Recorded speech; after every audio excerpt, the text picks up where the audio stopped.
Hi viewers, welcome back to ஆயுதம் அறிவோம். Iran கான்ஃபிளிக்ட்ல மொத்தமாக ரெட் லைன் அப்படிங்கறது மீறப்பட்டாச்சு. ஈரானுடைய மொத்த எண்ணெய் கிணறும் இப்ப பத்தி எரிஞ்சுக்கிட்டு இருக்கு. நேற்று நைட்டு இஸ்ரேல் பண்ண அந்த ஒரு தாக்குதல்னால பதிலுக்கு ஈரான் இஸ்ரேலோடைய ஹைஃபா ரிஃபைனரி பிளான்ட போது தாக்கி இருக்கிறாங்க. அதனால அங்கேயும் தீப்பற்றி எரிஞ்சுக்கிட்டே இருக்கு.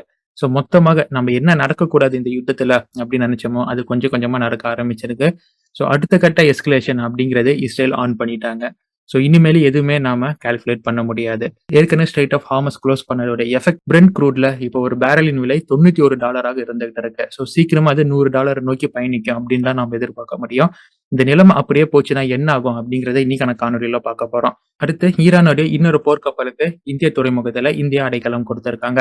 ஏற்கனவே இந்திய பெருங்கடல ஈரானுடைய ஒரு போர்க்கப்பல் அமெரிக்காவின் நீர்மூழ்கியில தாக்கப்பட்டதை தொடர்ந்து இப்ப அவசரமாக இந்தியா இந்த போர்க்கப்பலுக்கு அடைக்கலம் கொடுத்திருக்காங்க. இதற்கு பின்னாடி என்ன இருக்கு அப்படிங்கறத பார்க்க போறோம். ரொம்ப முக்கியமா இந்திய விமானப்படையுடைய முதுகெலும்பான சுகோய் Su-30 MK போர் விமானம் ஒன்று விழுந்து நொறுங்கி இருக்கு. ஸோ ஃபர்ஸ்ட் ஃபோக்கஸ் அங்கதான் இருக்கு.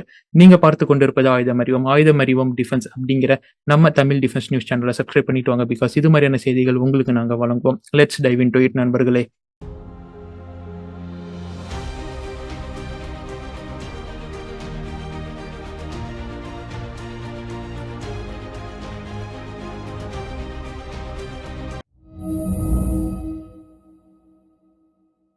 இந்திய விமானப்படையின் முதுகெலும்பாக இருக்கக்கூடிய Sukhoi Su-30 MKI a 4++ generation fighter aircraft, twin seat twin pilot இருக்கக்கூடிய ஏர்கிராஃப்ட். இந்த விமானமானது மார்ச் 5ஆம் தேதி அசாம்ல விழுந்து நொறுங்கி இருக்கு. இந்தியாவின் அசாம் மாநிலத்துல இருக்கக்கூடிய கர்பி ஆலங் மாவட்டத்துல இந்திய விமானப்படையின் ஏர்பேஸ் ஒன்று இயங்கிட்டு இருக்கு. அந்த ஏர்பேஸ்ல இந்திய சுகோய் Su-30 47th ஸ்குவாட்ரன் அந்த இடத்துல இருந்து இயக்கப்பட்டுகிட்டு இருக்கு.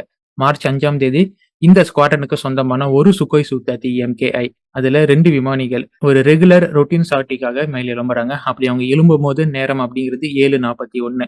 அந்த நேரத்துல அங்க இருக்கும் டெம்பரேச்சர், அந்த வெதர் கிளைமேட் அப்படிங்கறது சூரியன் அஸ்தமனமாகி மூடு பண்ணி வந்துட்டு இருக்கக்கூடிய நேரம், காட்டுப்பகுதி நிறைந்த மலைப்பாங்கான பகுதி, அவங்க சார்ட்டி பண்ண வேண்டிய இடம். அந்த இடத்துல இவங்க சார்ட்டி பண்ண ஆரம்பிக்கும் போது, அதாவது 7:41க்கு ஃபிளைட் டேக் ஆஃப் ஆன கொஞ்ச நேரத்திலே வித்தின் ஃபியூ மினிட்ஸ் ஏடிசி கூட இருந்த ரேடார் கம்யூனிகேஷன் அப்படிங்கிறது கட் ஆகுது. கட் ஆனதை தொடர்ந்து அங்கிருந்து இன்னும் கொஞ்ச நேரத்துல ஒரு காட்டு பகுதியில இருக்கக்கூடிய மலைவாழ் கிராம மக்கள் ஒரு ரிப்போர்ட் கொடுக்குறாங்க. வானத்துல இருந்து ஏதோ ஒரு தீ பிளம்பு கீழே விழுந்து வெடிச்சிருக்கு அப்படின்னு கொடுக்குறாங்க. இந்த பக்கம் ஏடிசி கூட கம்யூனிகேஷன் அப்படிங்கிறது கட் செய்யப்படுது. இந்திய விமானப்படைக்கு சொந்தமான ஹெலிகாப்டர்ஸ் ரோந்து பணியில ஈடுபடுத்தப்படுது. இரவு 1 மணிக்கு எப்ப இந்த சுகோய் Su-30 டேக் ஆஃப் ஆனது 7:41 PM March 6 mid night 1 AM இந்த விமானமானது தரையில விழுந்து வெடிச்சிருக்கு அப்படிங்கிற தகவல் உறுதிப்படுத்தப்படுது. கூடவே அதை பயணித்த 2 விமானிகளும் உயிரிழந்திருக்கிறாங்க அப்படிங்கிற செய்தி வருது. ஏன் இந்த விமானம் விழுந்து நொறுங்கினது அப்படிங்கிற எந்த ஒரு அறிவிப்பும் இதுவரை இந்திய விமானப்படை சார்பாக கொடுக்கப்படல. பிகாஸ் இந்தியால விழுந்த வெடிப்பு அப்படிங்கிற காரணத்தினால இது கொடுத்தே ஆகணும் அப்படிங்கிற எந்த ஒரு கண்டிஷனும் இல்ல. பட் இன்வெஸ்டிகேஷன் அப்படிங்கிறது முடுக்கி விடப்பட்டிருக்கு. 1996ல இருந்து இந்திய விமானப்படை 272 சுகோய் Su-30 MK அப்படிங்கிற போர் விமானத்தை இந்தியா முழுவதும் பல ஏர்பேஸ்ல வச்சு பயன்படுத்திக்கிட்டு இருக்கிறாங்க. அதுல 14 போர் விமானங்கள் ஆக்சிடென்ட் மூலியமாக விழுந்திருக்கு. இன்ஜின் ஃபயர் அப்படிங்கிற காரணத்துல 2 போர் விமானமும், டெக்னிக்கல் மால்ஃபங்க்ஷன்ஸ் அப்படிங்கிற காரணத்தினால 4 போர் விமானமும், பறவை வந்து மோதினது அதனால விழுந்த விமானம் அப்படிங்கிறது மீதின மொத்தம் 13 போர் விமானங்கள் விழுந்தது. அண்ட் இந்த மார்ச் 5ஆம் தேதி விபத்து 14வது போர் விமானத்தை அந்த பட்டியல்ல சேர்த்திருக்கு.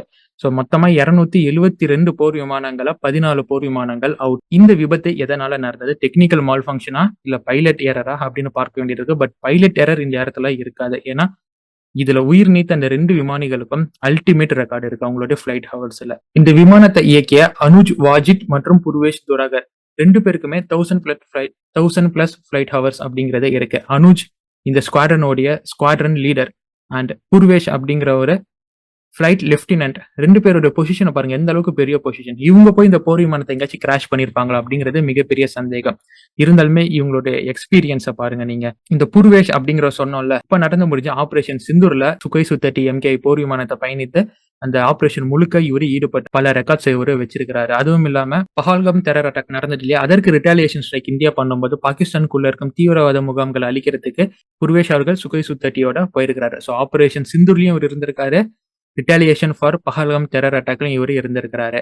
அதே மாதிரி ஸ்குவாட்ரன் லீடர் அனுஜ் எடுத்துக்கிட்டீங்கன்னா, இவரு தான் இந்த பேஸ்ல இருக்கக்கூடிய அந்த 47th ஸ்குவாட்ரனுடைய லீடரே இவரு தான். கீ பிளேயர்ஸ் அப்படின்னு சொல்லலாம் இவங்க 2 பேருமே. ஏன்னா இவங்களுடைய ரெக்கார்ட்ஸ் அப்படிங்கிறது அந்த அளவுக்கு இருக்கு. ஏனோ தானோன்னு தூக்கி ஸ்குவாட்ரன் லீடர் பதவியெல்லாம் குடுத்திருக்க மாட்டாங்க. ஸோ அந்த அளவுக்கு அவருடைய ரெக்கார்ட்ஸ் அப்படிங்கிறதும் இருந்திருக்கு. ஸோ இந்த 2 முக்கிய விமானிகளையும் இந்த ஒரு விபத்துல நாம இழந்திருக்கோம். இது ஒரு ரியல் ட்ராஜடி தான். இந்த டியோஜி கார்ஷியா அப்படிங்கிற சின்ன ஐலாண்ட இந்திய வாட்டர்ல வச்சுக்கிட்டு இந்த அமெரிக்கா பண்ற பாடு இருக்கு பாருங்களேன். பெரிய பாடா இருக்கு. ஸோ அந்த பக்கம் ஈரான போட்டு தாக்கிட்டு இருந்தாங்க. பல ஈரான்ல போர்ட் பண்ண வெசல்ஸ் அவங்க மூழ்கடிச்சாங்க. அது இல்லாம பிப்ரவரி மாசத்துல இந்தியாவுடைய மெரிடைம் எக்ஸர்சைஸ்ல கலந்துகிட்ட ஈரானுடைய வெசல் ஐரிஷ் டேனா அப்படிங்கிறத நடுக்கடலை வச்சு டார்பிடோ மூலியமா மூழ்கடிச்சாங்க. இதை தொடர்ந்து மிகப்பெரிய அளவுக்கு இந்திய நேவிய வசைப்பாடையும் இந்திய பெருங்கடல அமெரிக்கா இது மாதிரி எல்லாம் பண்ணிட்டு இருக்காங்க அப்படியும் பேசிட்டு இருந்தாங்க. பட் அவங்களுக்கெல்லாம் ஒரு சின்ன தகவல், மூழ்கடிக்கப்பட்டது இன்டர்நேஷனல் வாட்டர்ஸ்ல. என்னதான் இது இந்தியன் ஓஷனா இருந்தாலுமே இன்டர்நேஷனல் வாட்டர்ஸ்ல வச்சுதான் மூழ்கடிக்கப்பட்டிருக்கு. மார்ச் 6ஆம் தேதி இந்தியா ஒரு தகவலை சொல்றாங்க. ஐரிஸ் 11 அப்படிங்கிற ஒரு கப்பலை நாங்க பாதுகாத்துக்கிட்டு இருக்கிறோம் அப்படின்னு. மிட் பிப்ரவரியில நடந்த இந்தியாவின் மெரிடைம் எக்ஸர்சைஸ்ல ஐரிஸ் டேனா மற்றும் ஐரிஸ் 11 இந்த 2 போர் கப்பல்களும் ஈரான் சார்பாக கலந்து கொண்டது. அதுல ஐரிஸ் 11க்கு ஏதோ மெக்கானிக்கல் இஷ்யூ இருக்குன்னு அப்படின்னு அவங்க போர்ட் கால் கொடுத்திருக்காங்க மார்ச் 1ல. ஸோ மார்ச் 1ல இருந்தே நீங்க டாக் பண்ணிக்கோங்க அப்படின்னு இந்தியா சார்பாக கொச்சி டாக் அவங்க அலோகேட் பண்ணியிருந்தாங்க. கரெக்டா இந்த ஐரிஸ் டேனா அப்படிங்கிற கப்பல் மூழ்கடிக்கப்பட்ட அதே நாள்ல இந்தியா வாட்டருக்குள்ள நுழைஞ்சு கொச்சியில டாக் பண்றாங்க இந்த ஐரிஸ் 11 அப்படிங்கிறது. ஸோ இந்த டைம் ஃப்ரேம் இத்தனை நாளா வெளியில எதுவுமே சொல்லப்படல. அப்படியே கிளாசிஃபைடா இருந்தது. ஆனா இன்னைக்கு இந்தியாவே சொல்றாங்க, இது மாதிரி ஐரிஸ் 11க்கு நாங்க பாதுகாப்பு கொடுத்துட்டு இருக்கிறோம். எங்களுடைய போர்ட்குள்ள தான் ஐரிஸ் 11 அப்படிங்கிறது இருக்கு அப்படின்னு. ட்ரம்ப் முந்தா நேத்து தான் சொன்னாரு, ஈரானுடைய மொத்த வெசலையும் நாங்க போட்டு தள்ளிட்டோம். ஈரான் கிட்ட ஏர்ஃபோர்ஸ் இல்ல, நேவி இல்ல, மிலிட்டரி இல்ல, ரேடார்ஸ் எதுவும் இல்ல அப்படின்னு சொன்னாங்க. ஆனா ஐரிஸ் 11 சைலண்டா இந்தியாக்குள்ள இருந்துகிட்டு தான் இருக்கு. ஸோ அமெரிக்காக்கு இது மேல ஒரு கண்ணு. ஐரிஸ் 11 எப்ப இந்த இன்டர்நேஷனல் வாட்டர்ஸ்ல வருதோ அப்ப அதுவும் மூழ்கடிக்கப்படும், அதுவும் உறுதி. பட் இப்ப வர இந்தியா அதற்கு பாதுகாப்பு கொடுத்துக்கிட்டு இருக்கிறாங்க. அடுத்து நம்ம ஈரான் பக்கம் போனோம்னா மிகப்பெரிய எஸ்கலேஷன். இத்தனை நாள் வர மிலிட்டரி டார்கெட்ஸை மட்டும் தான் 2 பேரும் மாறி மாறி தாக்கிட்டு இருந்தாங்க. அண்ட் சவுதி அரேபியால மற்றும் கத்தார் மாதிரியான இடங்கள்ல அமெரிக்காவுக்கு சொந்தமான பேஸ்களை கொஞ்சம் அடிச்சுட்டு இருந்தாங்க. ஒரே நாள்ல 30க்கும் மேற்பட்ட ஆயில் ரிஃபைனரிஸ், ஆயில் வெல்ஸ் போன்றவற்றை ஈரானுக்கு சொந்தமானதை இஸ்ரேல் போட்டு அடின்னு அடிச்சு எல்லாத்தையுமே பத்த வச்சிருக்கிறாங்க. கபன்னு இப்பெல்லாம் எரிஞ்சுக்கிட்டு இருக்கு. இந்த எரிச்சலானது பிரெண்ட் க்ரூடு மற்றும் ஓவரால் இந்த க்ரூட் ஆயில் மார்க்கெட் அப்படிங்கிறத கம்ப்ளீட்டா ஷேக் பண்ணிருக்கு. அடிச்சுட்டு நெத்தனியாஹு சொல்றப்ப இன்னும் சர்ப்ரைஸ் உங்களுக்கு எல்லாம் காத்துக்கிட்டு இருக்கு அப்படின்னு மொத்த உலகருக்குமே சொல்றாரு. இனிமேல இது ஒரு மிலிட்டரி எஸ்கலேஷனா இருந்தது, இனிமேல ஒரு குளோபல் எஸ்கலேஷனாக மாறி இருக்கு. ஏன்னா ஆயில் அப்படிங்கிறது இப்ப ஈரான் மேல அடிச்சிருக்காங்கன்னா ஈரான் சும்மா இருப்பாங்களா பாருங்க. உடனடியாக அவங்க ரிட்டாலியேட் கொடுத்திருக்காங்க. ஹைஃபால இருக்கக்கூடிய இஸ்ரேலுக்கு சொந்தமான ஆயில் பிளான்ட் அவங்க அடிச்சிருக்காங்க. கண்ணுக்கு கண்ணு காதுக்கு காது அப்படின்னு அவங்க அடிச்சுக்கிட்டு இருக்கிறாங்க. நீ என்ன என்னை அடிக்கிறியோ அதேதான் உனக்கு நான் அடிப்பேன் அப்படின்னு சொல்லிட்டு இருக்கிறாங்க. இதற்கு மத்தியில பெஷஷ்கியான், யாரு ஈரானோட பிரைம் மினிஸ்டர், அவரு ஒரு வார்த்தையை சொல்லியிருக்கிறாரு. நாங்க இனிமேல மத்திய கிழக்கு இருக்கக்கூடிய அரபு நாடுகளை அடிக்க மாட்டோம். சப்போஸ் அவங்களுடைய பேஸ்களை கொண்டு அமெரிக்காவுக்கு உதவி அங்கிருந்து எங்க மேல தாக்குதல் நடத்தப்பட்டா அப்ப நாங்க அடிப்போம். அது வரைக்கும் இனிமேல் நாங்க middle east countries, Arab countries நாங்க அடிக்க மாட்டோம் அப்படின்னு சொல்லியிருக்காரு. அப்படின்னா என்ன? நீங்க அமெரிக்காவுக்கு இனிமேல் எங்களை அடிக்கிறதுக்கு உங்க பேஸை கொடுக்க கூடாது, அதை மீறி நீங்க கொடுத்தீங்கன்னா தாக்குதலானது இன்னும் தொடரும் அப்படின்னா பெஷஷ்கின் அவர்கள் இன்டைரக்டா இப்படி சொல்லிக்கிட்டு இருக்கிறாரு. அதாவது அவங்களை அடிக்க மாட்டோம் அன்டில் நீங்க அமெரிக்காவுக்கு உதவாதவர அப்படின்னு சொல்லியிருக்காரு. ஆனா இப்ப இந்த நடந்த எஸ்கலேஷன் அப்படிங்கிறத பாருங்க. இஸ்ரேல் ஈரானுடைய ஆயில் வெல் அடிக்கிறாங்க. இஸ்ரேலுடைய ஆயில் ரிஃபைனரியை ஈரான் அடிச்சுக்கிட்டு இருக்கிறாங்க. மிடில் ஈஸ்ட்ல இருக்கக்கூடிய அமெரிக்கன் பேஸ்ல இருந்து ஃபைட்டர்ஸ் ஆர் மிசைல்ஸ் கிளம்பி ஈரானுடைய ஆயில் வெல்ல அடிச்சிச்சுன்னா பதிலுக்கு மிடில் ஈஸ்ட்ல இருக்கக்கூடிய அரபுல இருக்கக்கூடிய சவுதி, கத்தார் மாதிரியான நாடுகள் இருக்கக்கூடிய ஆயில் வெல்ல ஈரான் அடிப்பாங்க நாளைக்கே. அப்படி அடிச்சாங்கன்னா என்ன நடக்கும்னு மட்டும் நீங்க கொஞ்சம் யோசிச்சு பாருங்க ஃப்ரெண்ட்ஸ். இத்தனை நாள் வர இந்த மிலிட்ரி அசட்ஸ், நியூக்ளியர் ஃபெசிலிட்டிஸ் இது மாதிரி தான் தாக்கிட்டு இருந்தாங்க. இப்ப முழுக்க ஈரானுடைய எக்கனாமி மேல கை வைக்கிறாங்க. அதாவது ஈரானுடைய ஆயில் வெல்ஸ் அவங்களுக்கு எது ரெவன்யூவை ஈட்டி கொடுக்குதோ அது மேல கை வைக்கிறாங்க. அன்பார்ச்சுனேட்லி அது எல்லாமே ஆயில் அசட்ஸாக இருக்கு. அதுதான் இந்த இடத்துல பெரிய பிரச்சனையாக இருக்கு.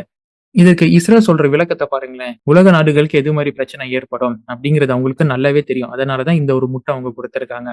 ஈரானுடைய ஆயில் ரெவன்யூவை நாங்க கட் பண்றோம் அப்படின்னு. பட் இது மிகப்பெரிய அளவுக்கு குளோபல்ல இம்பாக்டை ஏற்படுத்த போது மை டியர் ஃப்ரெண்ட்ஸ். இந்த சினாரியோவை அப்படியே கொஞ்சம் ரஷ்யா உக்ரைன் கான்ஃபிளிக்ட்ல எடுத்துட்டு போங்க.